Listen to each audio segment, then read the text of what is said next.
To use an Apple gift card for Apple Pay, start by making sure your device is compatible with Apple Pay and that you have the latest version of iOS or iPadOS installed.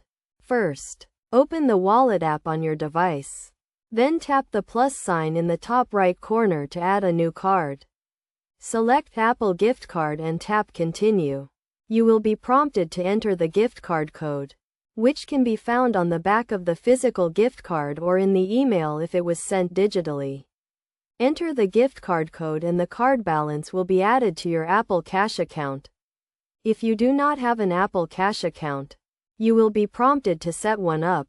Once the gift card balance is added to your Apple Cash account, you can use it to make purchases with Apple Pay.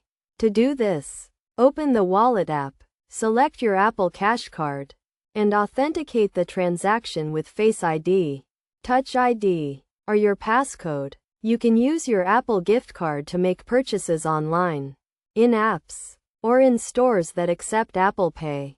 When making a purchase, make sure to select Apple Cash as your payment method to use the gift card balance.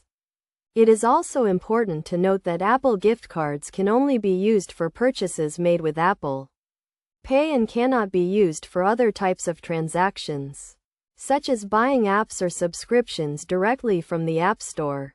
By following these steps, you can easily use an Apple gift card for Apple Pay and take advantage of the convenience and security that Apple Pay has to offer. Remember to always keep your device and account information secure to protect your gift card balance.